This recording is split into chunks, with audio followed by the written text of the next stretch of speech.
Bagaimana sejarah perjuangan bangsa Indonesia dalam merumuskan Pancasila sebagai dasar negara? Perumusan Pancasila sebagai dasar negara. Yang pertama, pembentukan BPUPKI. Bangsa Indonesia mengalami sejarah yang panjang dalam melawan penjajah. Kita pernah mengalami penderitaan ketika dijajah oleh Belanda. Sejarah mencatat kekalahan Belanda oleh Jepang dalam Perang Asia Timur Raya menyebabkan bangsa Indonesia dijajah oleh Jepang. Jepang mulai menguasai wilayah Indonesia setelah Belanda menyerang di Kali Sari, Subang, Jawa Barat pada tanggal 8 Maret 1942.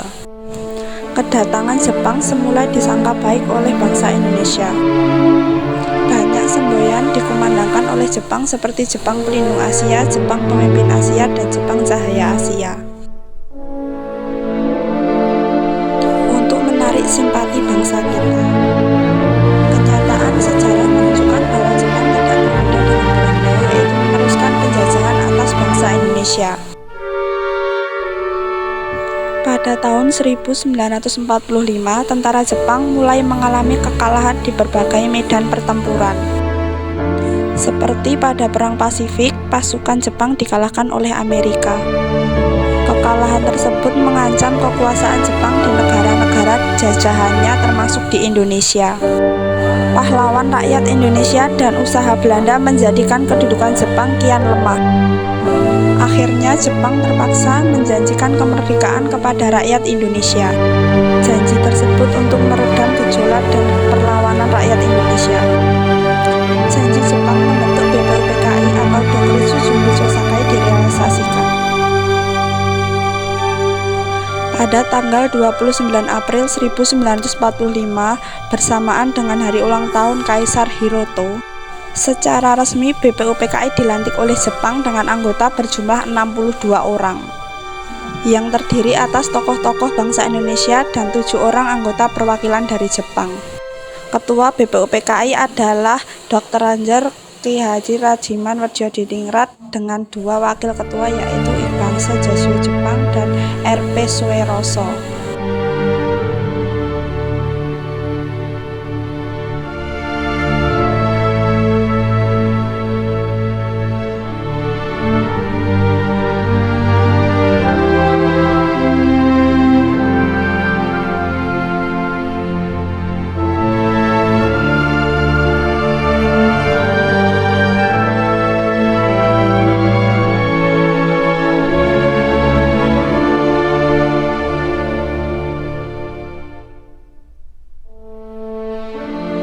Kedua, perumusan dasar negara. Ketua BPUPKI Dr. KRT Rajiman Wedjodiningrat pada pidato awal sidang pertama menyatakan bahwa untuk mendirikan Indonesia merdeka diperlukan suatu dasar negara. Untuk menjawab permintaan Ketua BPUPKI, beberapa tokoh pendiri negara mengusulkan perumusan dasar negara.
BPUPKI telah membentuk beberapa panitia kerja yang diantaranya ialah Panitia 9.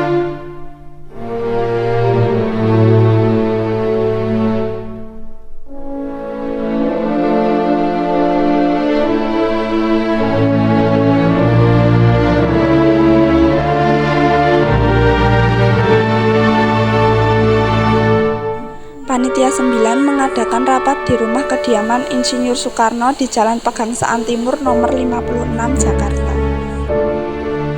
Setelah itu pada tanggal 22 Juli 1945, Panitia 9 telah mencapai satu persetujuan atau kesepakatan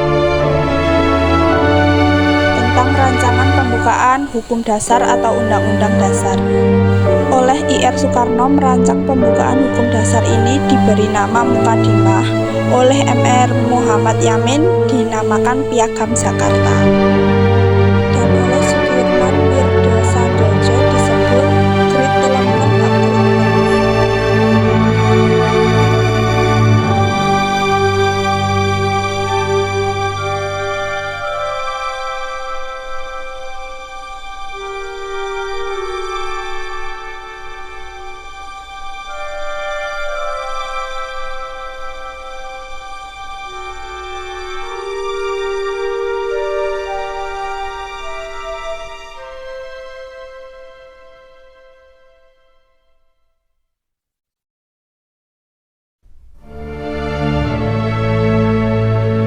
Karena adanya keberatan dan untuk menghindari perpecahan, para tokoh bersepakat untuk mengubah kalimat ketuhanan dengan berkewajiban menjalankan syariat Islam bagi pemeluk-pemeluknya menjadi ketuhanan yang Maha Esa.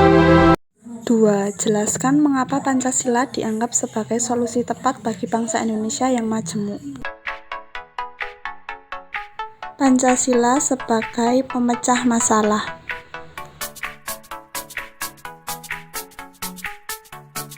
Indonesia adalah negara berkembang yang masih dilanda dengan beberapa masalah yang sering terjadi.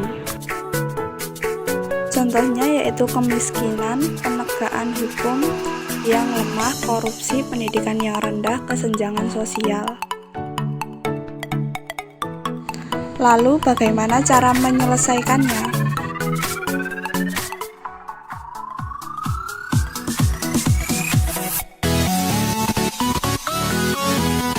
Solusinya adalah Pancasila.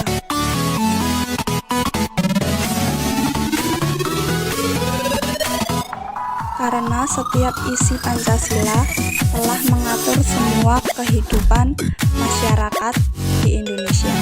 Sila pertama melindungi dan membebaskan dalam beragama. Sila kedua, setiap warga negara mendapatkan perlakuan yang sama di mata hukum. Sila ketiga, seluruh warga Indonesia adalah saudara.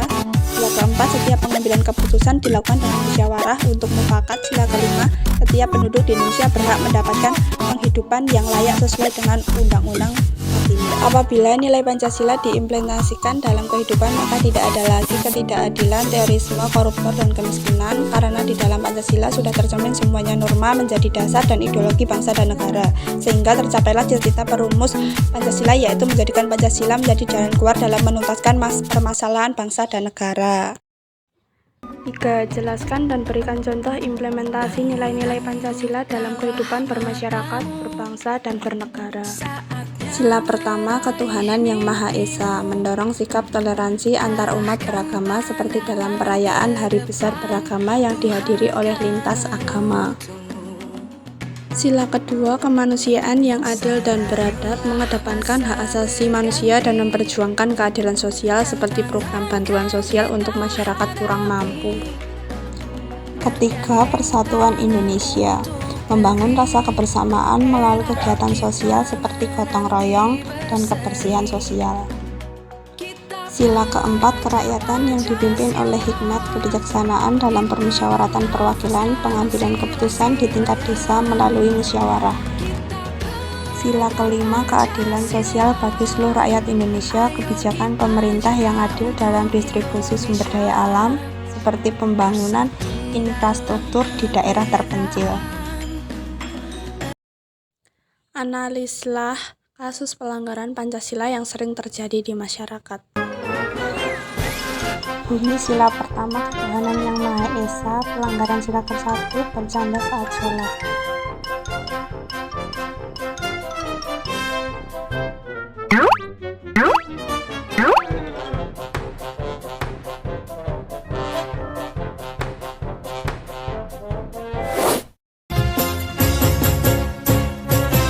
Bunyi sila kedua, kemanusiaan yang adil dan beradab.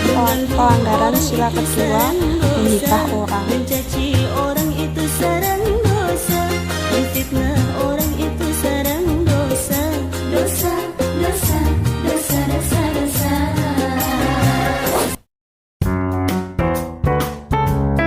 Bunyi sila ketiga, persatuan Indonesia. Pelanggaran sila ketiga, membuang sampah sembarangan. Bunyi sila keempat, kerakyatan yang dipimpin oleh hikmat kebijaksanaan dalam permusyawaratan perwakilan. Pelanggaran egois atau memaksakan kehendak. Bunyi sila kelima, keadilan sosial bagi seluruh rakyat Indonesia. Pelanggaran sila kelima, melanggar lalu lintas.